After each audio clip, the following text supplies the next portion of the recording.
Welcome back, ladies and gentlemen. I hope you guys are all hard at work putting your teams together, but one thing you guys may have noticed early on in the game is that you can pretty much pour all of your resources into 4 characters and get a pretty decent result out of them throughout the game.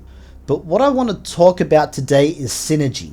There are some characters out there that work really well with each other, and the one that I'm going to focus on today surrounds Mileena and her bleed effect.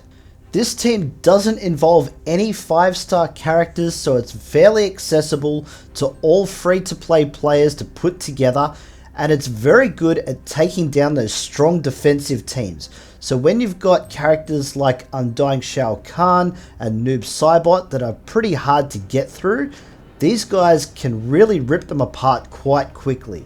So we're going to have a look at her kit here. We're going to start with her special ability, because not only can this do some big damage, but this is where she also inflicts bleed. Once you get this up to level 5, you'll reduce that charge time from 18 seconds down to 16. Now she is already one of the faster ones in the game to get her charge meter up, so it doesn't take very long into the battle to get this whole process starting for her. So when she reverts back to her basic ability, this actually increases the damage to anyone who's already suffering bleed and can apply an extra stack of bleed to them. And when you eventually max this ability out, this does increase to 2 extra stacks. So you've already got a lot of extra passive damage happening here. And it doesn't matter how much defense your opposition has, because this is just straight out attacking their health and reducing them even when you're not hitting them. On top of that, when we have a look at her passive ability, when Mileena and her Tarkatan teammates make a foe bleed, it increases the duration and also the damage boost of that bleed effect. Now obviously if we do max out these abilities, that is going to be the desired result, but with limited resources, especially for free to play, you still want to try and get those abilities up to level 3 or level 4. That way you're going to see some pretty good effects out of this, and her team is going to receive some massive bonuses from that bleed effect. Also, once you get her combo meter up to level 3, she does gain an extra passive on her basic attack, which not only adds an extra 175% damage, but also turns that into vampirism damage, which means that she's going to be healing herself. Very important for those warrior characters. But before I move on to the other team members, something very important that I want to run through is the gear and relics that you want to be looking for. I know that it's really going to depend on what you actually have available to you. If you have the purple gear, obviously go for that. Blue gear is still quite good to use, but the main one that you're going to want to add to anyone on this team is mastery. You want to have bare minimum 1 mastery stat, because that is going to make these bleed effects stick to your opponent. The other thing that we need to do is take advantage of the damage output of all of these characters. So for Mileena, you can kind of run 1 mastery and an attack set. Maybe you want to run a couple of crit chance sets. Even a crit damage set would be good. But make sure that you are looking out for mastery on those secondary stats, because the more that you can pour into any of these characters, the better they're going to be. The other thing that you might want to look for in a secondary stat for Mileena is to have some decent health bonuses there. Because she is a warrior, she is more designed for attack than defense, so she can die quite quickly if she is targeted by multiple enemies. When it comes to your relic, you don't have to feel like you need those rare and epic ones to make Mileena work. There are so many good uncommon ones out there, like the bone scythe that I have on her. The primary effects of this are both mastery and accuracy, and they do level up quite well, and because it is uncommon, you should be able to find duplicates of this so you can limit break it and get even more out of it. That also has a secondary effect here that increases your block chance as well as your critical chance. This is going to make sure that not only you can take advantage of some of that extra damage output that she can do, but that bonus block chance means you might be able to avoid some of the attacks coming your way and just preserve her in the battle a little bit longer. If you do want to know what the ultimate relic is, if you can get your hands on it, the best one to put on Mileena would be the Bloodstone of Vaeternus. This does increase the attack and accuracy of her, so it doesn't have the mastery stats, but the other stuff that it does is really, really good. You're going to get a really good increase not only for crit chance, but also crit damage, and it also increases the damage of the bleed by 20% and heals self for 50% of all the damage inflicted by the relic holder. Not an easy one to get hold of, but if you can get hold of it, all the luck to you. Put that on Mileena, she will absolutely destroy her opposition. Now moving on to her teammates, and you probably guessed from the description in her passive, the first one that we are going to add to this team is Baraka.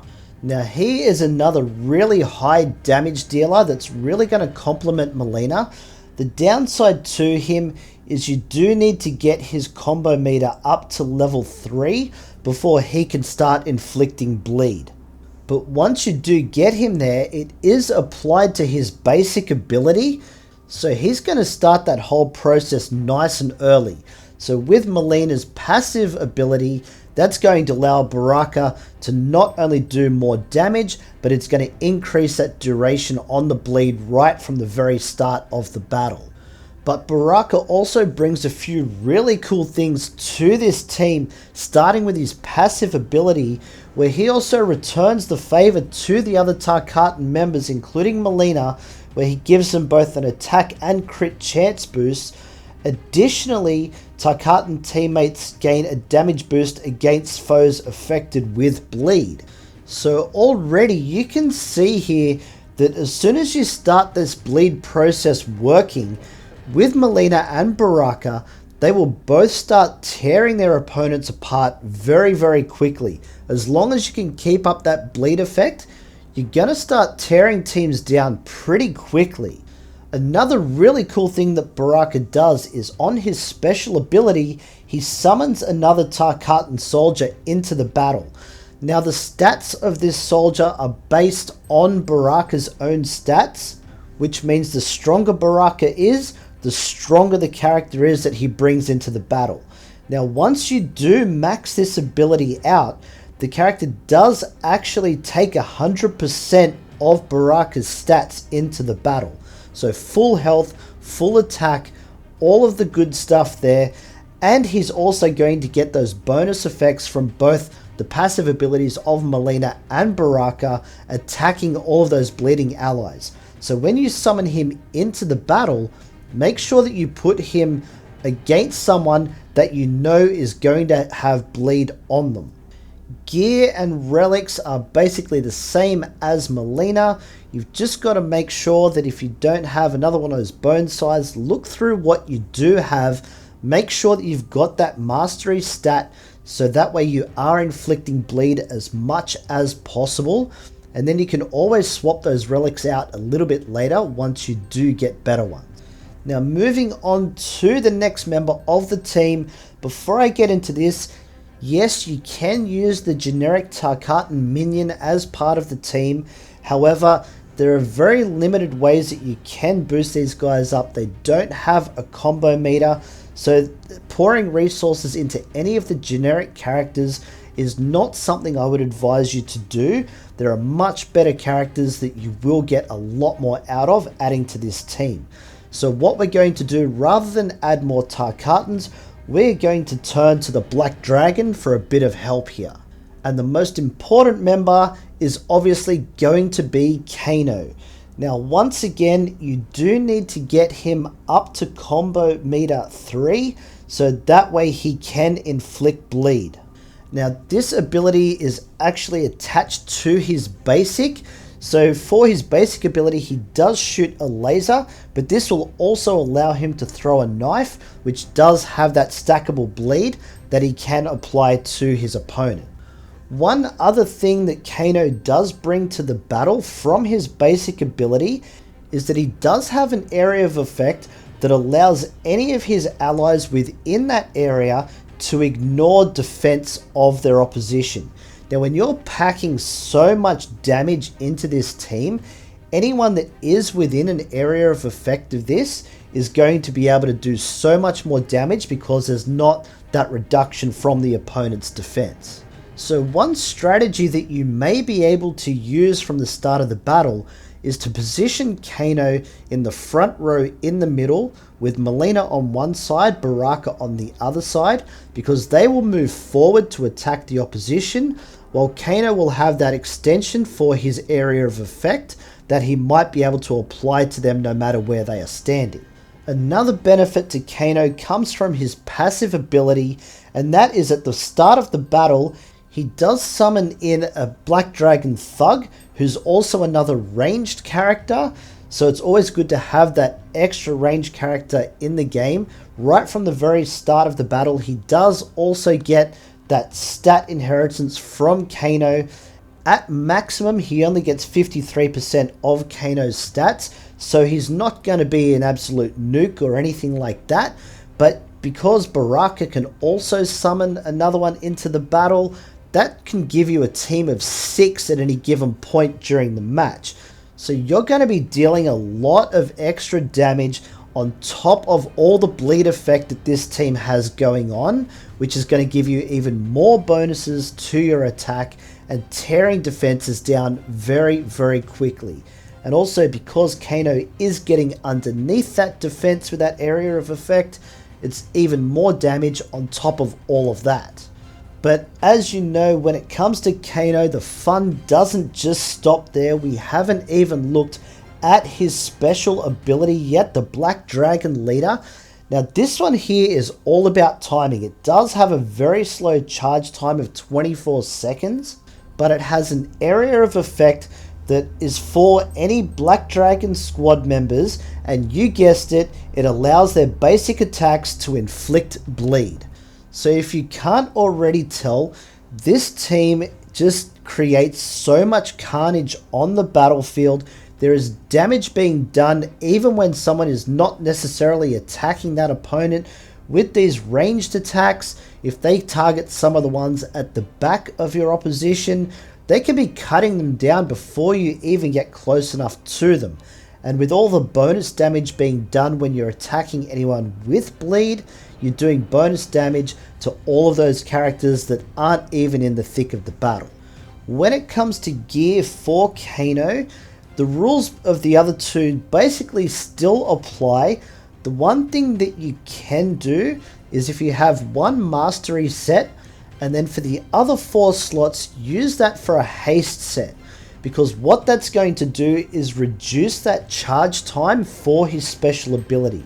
The sooner that you can fire that off, the more damage that you're going to be able to do, especially for those Black Dragon allies. And because his summoned ally has the potential to die quickly, you really want to be able to take advantage of the extra bleed and extra damage that he might be able to help you out with. For his relic, if you don't have anything decent on hand, you can always use the submachine gun, which is a common relic, so very easy to get. You've probably got a few of them in stock already. That gives you mastery and also initiative, meaning that he can attack before the opponent that he is attacking. You also get a bonus attack from this relic, so for a common relic, it actually isn't too bad at all. Obviously, down the track, you might find something better that you can replace it with, but it's perfectly fine to start out with. To round this team out, the next character may be a little bit more difficult because he is a 4-star character, and that's Erron Black. Now, if you do have the 5-star Deadeye Erron Black, you can use him. He'll work perfectly fine in this team. He gets all the same bonuses. But the 4-star Erron Black is still a very, very good character, and he can do a lot of damage. He's got so many little tricks in his kit here. Off his first basic attack here, he ignores a portion of his opponent's defense, which really comes in handy for doing that extra damage. His other basic ability has the ability to stun, which leaves your opponent defenseless against some of those big attacks and that bleed. But again, very important to have that mastery stat on Erron Black. You really want these effects to stick to your opponent. But the other thing I want to do is draw your attention to his special ability, which is the bear trap. So it's going to pin the opponent in place, which is another way to be able to deal a lot of damage to those characters without them being to attack back at you. This also does a huge amount of damage even at a low level. But the one thing that I want you to remember when you go to use this, make sure that you use Kano's special ability first, which will give you a massive increase in damage. So when you do fire the bear trap off at your opponent, it is an absolute nuke waiting to happen. But if it doesn't kill them, when you have a look at his passive ability here, this actually means that that opponent that is pinned will receive extra damage from not only Erron Black, but from all of his teammates. Because you can target who you want to throw this bear trap at. If you throw it at whoever Mileena is attacking, for example, it's going to pin them in place. She's already probably applied bleed to them, doing a lot of damage. Then they're going to take extra damage on top of that because they are pinned. If by some chance you are able to get this guy's combo meter up to level 3 and get that extra passive in there, it also gives him counter attack if he blocks an attack, deals extra damage, it can knock them back, and there's a chance to stun them. So this guy really has a lot to offer.